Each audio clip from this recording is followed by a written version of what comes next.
¿Cómo se distribuyen la competencia la Federación y los estados en la investigación de delitos de desaparición de personas?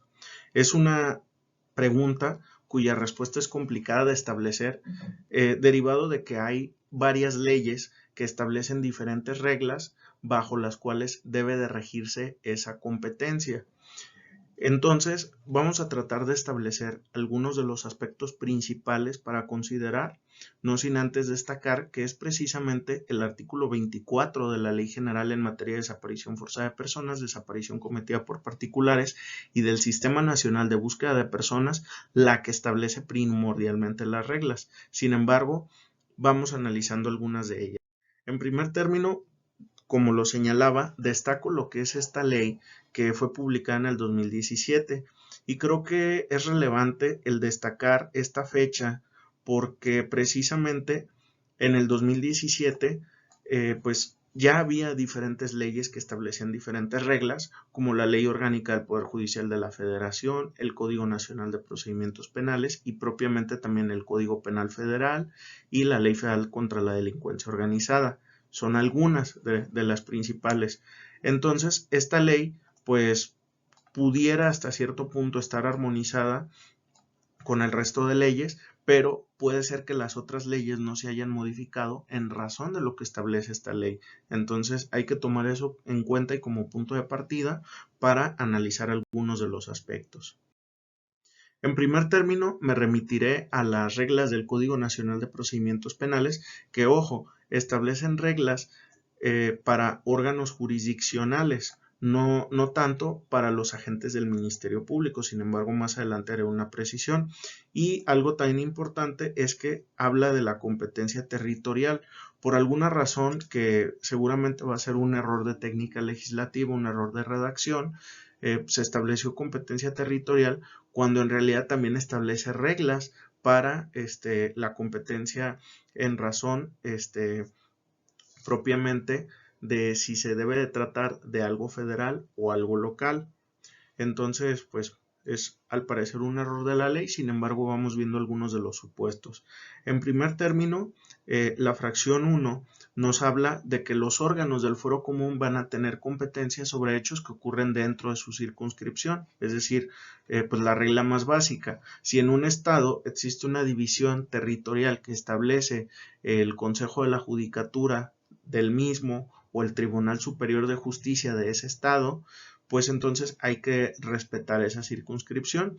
Por ejemplo, aquí en Jalisco hay 12 distritos, los hechos que ocurren en el área metropolitana de Guadalajara, únicamente en 5 de los municipios, Guadalajara, Tonalá, Tlaquepaque, Zapopan y Tlajomulco, son conocidos por los juzgados que están en Puente Grande. Entonces, por ejemplo, ese es un ejemplo de lo que puede ocurrir. Va a haber estados en que a lo mejor ni siquiera existan circunscripciones judiciales o territoriales y pues los jueces tendrán competencia para conocer de todo el territorio. En segundo término, nos habla de que cuando el hecho punible sea del orden federal, pues van a conocer los órganos federales. Entonces, para esto, pues tenemos que remitirnos a otras reglas, como por ejemplo las de la Ley Orgánica del Poder Judicial de la Federación, que nos habla de cuándo se trata de delitos del orden federal. Y luego, en el tercer supuesto, si se trata de lo que se conoce como competencia concurrente, como lo es el caso de la desaparición de personas, habrá que acudir a esas leyes, pero sin embargo deberán de conocer los órganos del fuero común. Esto lo establece como una regla general, pero por ejemplo en la ley de desaparecidos veremos más adelante que hay excepciones a esa regla, en donde es el agente del Ministerio Público Federal quien debe de investigar y los órganos jurisdiccionales federales los que deben de seguir esos procesos. Posteriormente viene esta fracción 4 que nos habla de que cuando se trata de concurso de delitos, la federación puede conocer de delitos que tienen conexidad con delitos del fuero común y viceversa. Es decir, el fuero común de pronto también pudiera llegar a seguir o perseguir estos hechos delictivos que puedan tener conexidad con algún asunto del orden federal. Entonces, ese es otro de los supuestos que hay que tomar en consideración. Posteriormente, la fracción quinta nos habla de que cuando el hecho haya sido cometido en límites de 2 circunscripciones, será competente el órgano que haya prevenido del conocimiento de la causa. Puede ocurrir que, por ejemplo, a nivel federal, haya un hecho que ocurre en los límites entre Jalisco y Colima, y uno pertenece a un circuito judicial y el otro pertenece a otro circuito judicial. Pues bueno, en este caso será el que haya prevenido el conocimiento de la causa. Luego, algo que va íntimamente relacionado, y por ello es que primero voy a mencionar esa fracción, que es la séptima, y nos dice cuando el hecho punible haya iniciado su ejecución en un lugar y consumado en otro. El conocimiento corresponderá al órgano de cualquiera de los dos lugares. Entonces, esto puede ser determinado, por ejemplo, en una desaparición o en un secuestro. A lo mejor la persona hipotéticamente es privada de la libertad en un territorio, es trasladada hacia otro, durante ese traslado está privada de la libertad, es llevada a otro lugar, en ese otro lugar continúa esa privación de la libertad, entonces continúa la consumación. Y entonces, pues puede aplicar esta regla de que cualquiera de los dos órganos pudiera tener conocimiento, o incluso puede llegar a ser el caso que hasta se tengan datos de que no estuvo en 2, sino en 3 circunscripciones diferentes o en 3 estados diferentes. Entonces, también será algo que se tome en cuenta. Luego, nos refiere que cuando el lugar de la comisión del hecho es desconocido, quien será competente será aquel que ejerza jurisdicción dentro del territorio donde haya sido detenido el imputado. Entonces, este aspecto también es importante porque ocurre en muchas desapariciones que no se tiene un conocimiento cierto y fidedigno momento a momento de cuando fue privada de la libertad una persona, cuando continúa esa privación y pues en su caso la liberación, o si lamentablemente ocurre alguna otra conducta delictiva que pueda ser por ejemplo un homicidio. Entonces en ocasiones no se tiene una noticia cierta de cada uno de esos momentos y podemos llegar a encontrarnos en este supuesto. Luego, la fracción octava nos establece cuando el hecho haya comenzado su ejecución o se ha cometido en territorio extranjero y se siga cometiendo o produzca sus efectos en territorio nacional. Algo similar a estos otros dos supuestos, pero pues la diferencia es que le pone el agregado o el elemento de que uno de esos dos lugares es un país extranjero, un territorio extranjero. Entonces, eso es algo que hay que tomar en consideración. Luego, el artículo 22 nos habla de la competencia por razón de seguridad. Esta creo que puede llegar a ser relevante, sobre todo cuando el delito de desaparición se ve inmerso o está íntimamente relacionado o es ejecutado por personas que intervienen en la delincuencia organizada, y creo que podemos llegar a encontrarnos en este supuesto. Y nos dice que va a conocer un órgano distinto, puede conocer al del lugar de la comisión o al que resulte competente por alguna de estas reglas anteriores, cuando, atendiendo a esas circunstancias del hecho, por razones de seguridad en las prisiones o por otras que impidan garantizar el desarrollo adecuado del proceso. Por ejemplo, tenemos noticia de diferentes hechos que han tenido como cierta magnitud relevante, en ocasiones por el número de imputados o personas detenidas, en ocasiones por el número de víctimas, en ocasiones por lo mediático que se vuelve un asunto, en ocasiones por la vinculación de una persona hacia cierto grupo delictivo o criminal, y que ello puede llegar a significar que hay que tomar ciertas medidas. Por ejemplo, no dudemos que en territorios donde han ocurrido hechos lamentables, como por ejemplo Ayotzinapa, haya un reclusorio o un centro donde pueda encontrarse privada de la libertad de una persona, pero pues por la magnitud de los hechos y por esta serie de razones, pudiera justificarse que esa persona no se encuentre o no siga el proceso dentro de esa localidad, sino que a lo mejor sea en la capital del estado o incluso en la en este caso en la Ciudad de México. Entonces, pues es un aspecto también importante y para tomar en consideración esa competencia en razón de seguridad, porque precisamente pues lo que busca garantizarse no solamente es la seguridad de las personas, sino una propia protección hacia el proceso, su desarrollo adecuado, como lo indica este artículo. Hasta aquí hemos visto lo que son las reglas que establece el Código Nacional de Procedimientos Penales. A pesar de que estas se refieren a los órganos jurisdiccionales, hay que tomarlas en consideración porque puede llegar a ocurrir que un agente del Ministerio Público, ya sea de la Federación o de un Estado, indebidamente formalice un proceso, ya sea a través de cualquiera de los medios de conducción, se formule imputación, se pretenda vincular a proceso y que derivado de eso pueda surgir el debate y el análisis de alguna incompetencia. Entonces, de pronto, ¿qué es lo que puede llegar a ocurrir? Que no solamente el órgano jurisdiccional será el que tenga que cambiar, sino también incluso un agente del Ministerio Público. Entonces, por eso es importante conocerlo.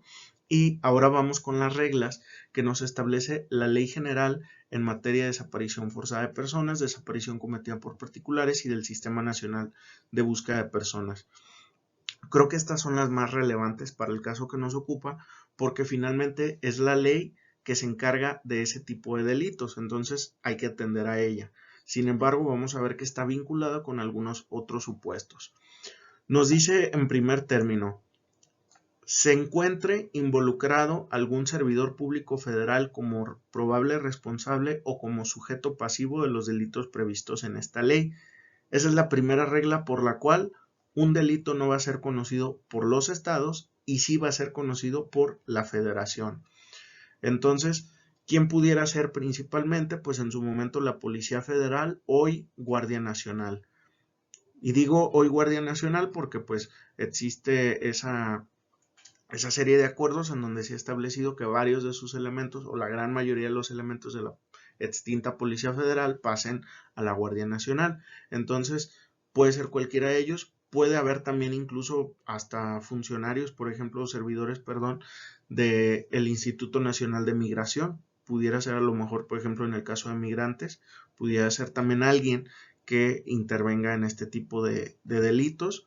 Puede ser también, por ejemplo, hasta los elementos que son asignados como policía procesal, en algunos supuestos pudieran llegar a ser personas que cometan este tipo de conductas y que en su momento pues sean establecidos como probable responsable. Pero ahora también la otra cara, puede haber un sujeto pasivo, es decir, la víctima, que la víctima directa sea una persona que es servidor público federal.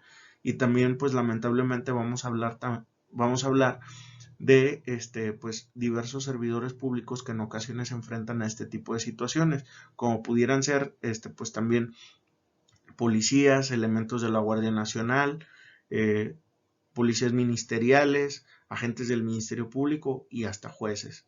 Pero en general cualquier servidor público. Me enfoco en estos porque pues, son los que están más expuestos a ciertos riesgos por las labores que realizan. Entonces, en todos esos supuestos, tiene que haber una investigación por parte de la federación.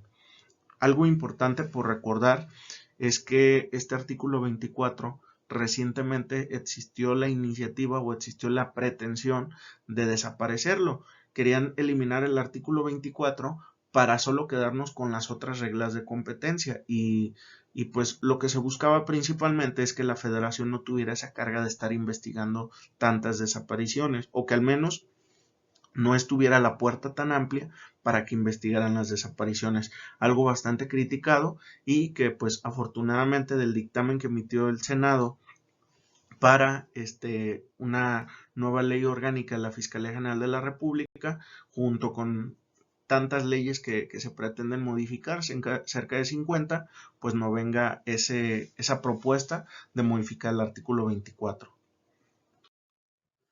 Vamos ahora con el segundo supuesto, que es un supuesto bastante complejo, principalmente con la relación que puede tener con otros supuestos.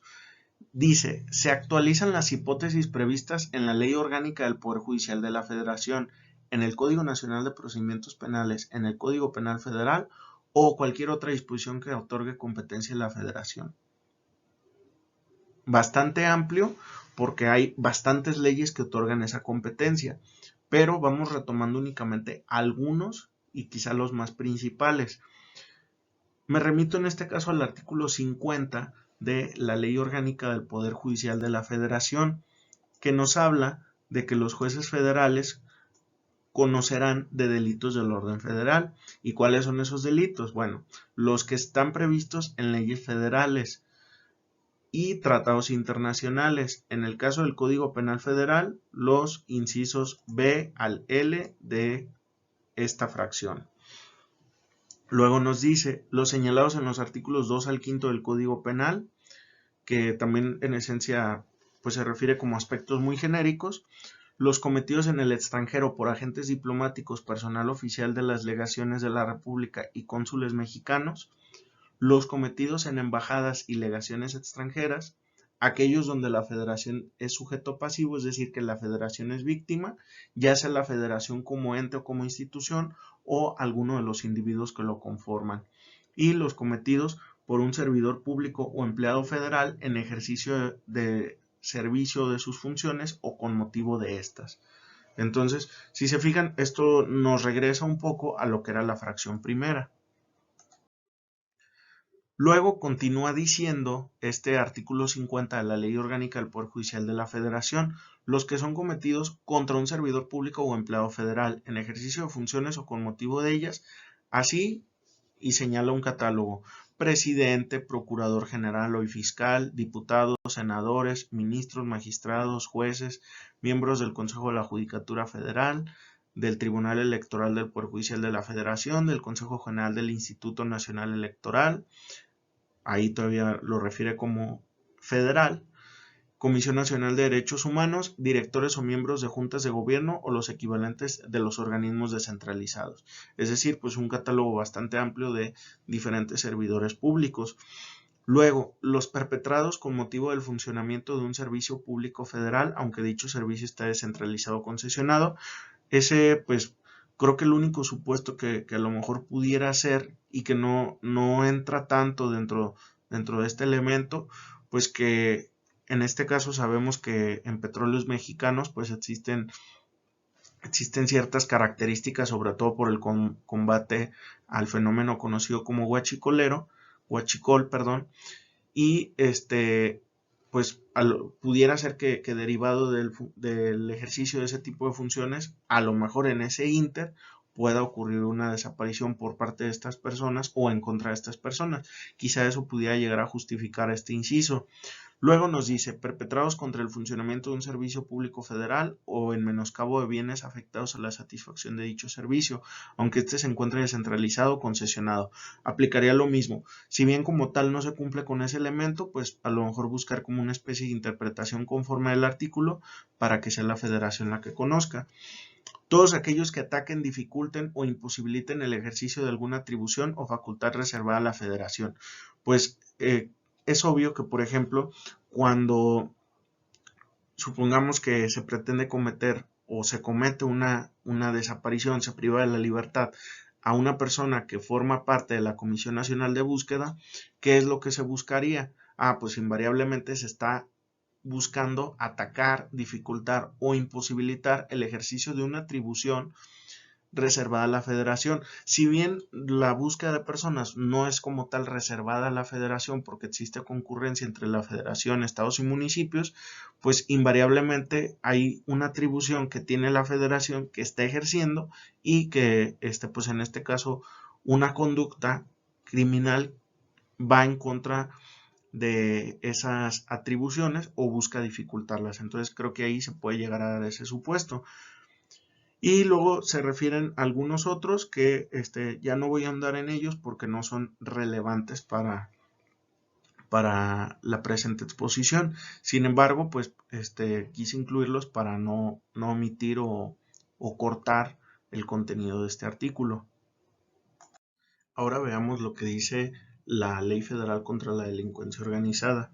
Aquí voy a tratar de mencionar solamente los supuestos, no me voy a pronunciar sobre cada uno de ellos, porque la mayoría se van a actualizar en casos de desaparición de personas cuando ocurra junto con ese delito. Entonces, pues van a ser casos a lo mejor excepcionales y no tan comunes, pero que también puede ocurrir. Primero, que nos dice el artículo 2, que habrá delincuencia organizada cuando 3 o más personas se organizan de hecho para realizar permanentemente o reiteradamente conductas que por sí o unidas a otras pueden tener como fin o resultado cometer alguno o algunos de los siguientes delitos, y por ese solo hecho serán sancionados como miembros de delincuencia organizada. Entonces, ¿qué nos dice el catálogo? Terrorismo, delitos contra la salud, falsificación, uso de moneda falsificada a sabiendas y alteración de moneda, operaciones con recursos de procedencia ilícita y delitos en materia de derechos de autor, específicamente los artículos que cita cada uno. Acopio y tráfico de armas, muy importante porque en ocasiones algunas de las desapariciones ocurren en un contexto donde existen personas armadas que participan al momento de la privación o durante el cautiverio. Tráfico de personas, en ciertos casos las conductas que se cometen en contra de migrantes pueden también ser constitutivas de desaparición de personas. Tráfico de órganos, delitos contra la salud en la modalidad de narcomenudeo, y este catálogo un poco más amplio: corrupción de personas, pornografía, turismo sexual, lenocinio, asalto, tráfico de menores y robo de vehículos. En el caso específico de robo de vehículos se incluye lo que establece cada uno de los estados. Es decir, en los otros delitos no se menciona, pero en el caso de robo de vehículos puede ser que se actualice conforme al Código Penal Federal o conforme al Código Local de alguna de los estados. Continúan estos supuestos y luego nos dice delitos de trata de personas. Conductas específicamente de esos artículos de la ley de secuestro, artículos 9, 10, 11, 17 y 18, que son significativos sobre todo por su gravedad y por algunos elementos característicos. Ojo, en el caso de secuestro no puede coexistir un secuestro y una desaparición, o es uno o es otro. Puede haber ciertos casos en donde a lo mejor una víctima padeció una desaparición y otra padeció un secuestro, pero una sola víctima no puede serlo de ambos delitos, o al menos no de como la concepción principal que podamos tener de lo que es un secuestro y lo que es una desaparición. En el caso de trata de personas pudiera ser, pero habría que analizarlo ya con más detenimiento. Pero bueno, luego nos dice contrabando y su equiparable. Ahí nos dice de qué artículos del Código Fiscal de la Federación. Defraudación fiscal, otras conductas que también establece el Código Fiscal de la Federación. Luego, algunas conductas en materia de hidrocarburos, el famoso fenómeno conocido como huachicol o huachicoleo, y delitos contra el ambiente, específicamente los del 420 del Código Penal Federal. No estoy detallando estos supuestos porque pues generalmente no tienen como una conexión directa con lo que es una desaparición de personas. Sin embargo, pues hay que tomar en cuenta que a veces dentro de estos grupos se cometen unos y se cometen otros. Y para justificar la conexidad entre la comisión de estos delitos que sí constituyen delincuencia organizada y la desaparición que no viene mencionada, entonces dependeríamos de otro tipo de factores, como el grado de relación estrecha que pueda haber entre unos y otros. Por ejemplo, si en un delito de trata de personas primero se privó de la libertad a una persona y se le mantuvo oculto de su suerte o paradero ante los demás, y después padece el resto de los elementos que corresponden a trata de personas, eso pudiera ser significativo para que sea la federación quien conozca, siempre y cuando se den esos supuestos. Entonces va a depender de cada caso concreto.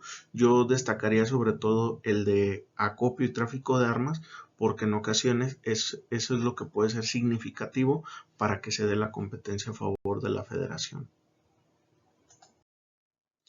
Y finalmente vamos con el resto de supuestos que establece la Ley General en materia de desaparición de personas. Son estos tres.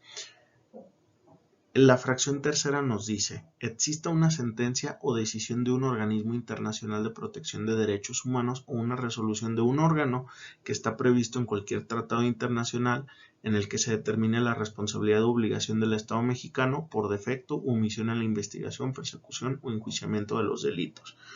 Yo destacaría al menos hasta este momento dos órganos o dos mecanismos, que uno sería el del Sistema Interamericano de Derechos Humanos, en donde pues, existe la intervención por parte de la Comisión Interamericana de Derechos Humanos y posteriormente de la Corte Interamericana. Yo considero que en ese caso no sería necesario que haya una condena como tal, sino pues, con los informes o con el progreso de la investigación de la Comisión Interamericana, con eso pudiera ser suficiente para actualizar este supuesto.